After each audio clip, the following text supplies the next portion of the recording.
ਸਜਣੋ ਤੇ ਮਿੱਤਰੋ, ਮੈਂ ਤੁਹਾਡਾ ਆਪਣਾ ਵੀਰ ਮਲਕ ਬਸ਼ੀਰ ਦੇਸ਼ ਪੰਜਾਬ YouTube ਚੈਨਲ ਤੋਂ। ਤੇ ਅੱਜ ਅਸੀਂ ਆਏ ਹਾਂ ਮਿਰਜ਼ਾ ਮਦਰ ਸਦੀਕ ਬੇਗ ਦੇ ਡੇਰੇ ਤੇ।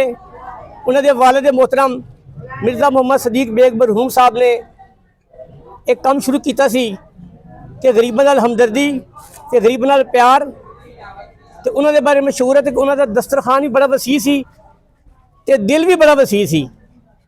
इस चीज़ को वेखते हुए अपने वालिद साहब के नक्शे कदम से चलते हुए मिर्ज़ा मदर साहब ने भी माह रमज़ान के मुबारक महीने के विच गरीबों नाल हमदर्दी, गरीबों नाल मुहब्बत, खुदा तरसी इन्होंने पुट पुट के भरी हुई है।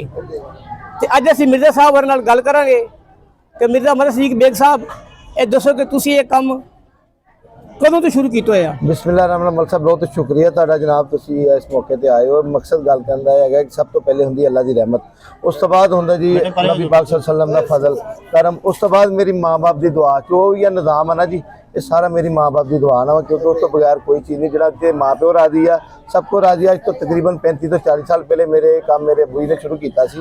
1 सूट 2 सूट 20 सूट 100 सूट इस तरह करते करते करते अलहमदुल्ला अल्लाह की रहमत है। हुण ला तादाद साडी औकात तो ज़्यादा जिन्ना कर अपने सानू नवाजिया। असीं अपने माँ बाप के नक्शे कदम से चलदे होए अपने बाप की खास करके उन्होंने सिस्टम का सारा जो निज़ाम है ना जी, सिर्फ अल्लाह की ज़ात तो बाद, अल्लाह के रसूल तो बाद, ये सिर्फ माँ प्यो का सदका वा, माँ प्यो का निज़ाम आ, माँ प्यो दी दुआवां वा।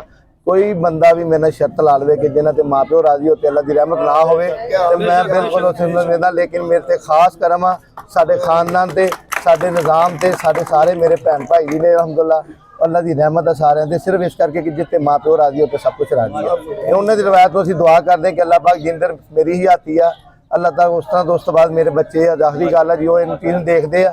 अल्लाह की खास रहमत रवे इन्हां ते, साडे ते भी सारे असीं इस इंतजाम अल्लाह की रहमत लैके नाल। मिर्ज़ा मदर सदीक बेग साहब ताजर लीडर भी ने ते उसके अलावा हट के खामोशी नाल भी, खुफिया तरीके नाल भी ये गरीबों की इमदाद करते रहते हैं। क्योंकि ये दिखाए वास्ते नहीं करते, ये खास अल्लाह ताला की रज़ा वास्ते करते हैं। तो ਉਹਦੇ ਵਿੱਚ ਇਹ इंशाअल्लाह अपने मिशन ਨੂੰ जारी रखे हुए हैं। तो साड़ी ये दुआ है कि हमेशा इहो ਜਿਹੇ लोगों से अल्लाह ताला का खसूसी करम और फजल हुंदा वा, ਜਿਹੜੇ ਉਹਦੀ गरीब मखलूक ਨੂੰ सपोर्ट करते हैं, उन्हां नाल प्यार करते हैं। तो माह रमज़ान के इस नेक महीने में नेकियां दी झोलियां भर भर के मिर्ज़ा साहब समेटी जा रहे हैं। तो साड़ी दुआ है कि इन्हां दे कारवां इस तरह चलता रहे, ताकि जिन देर ये सिस्टम है चलता रहे। इन्हां दे नाल इन्हां दे वालदैन दी दुआवां ने, दोस्तां दी दुआवां ने, बुजुर्गां दी दुआवां ने, जिहदी वजह नाल ना ये कारवां चलता रहता है। जितना दिया सरकार ने मुझको उतनी मेरी औकात नहीं, ये सब तुम्हारा करम है आका, वरना मुझ में तो कोई ऐसी बात नहीं।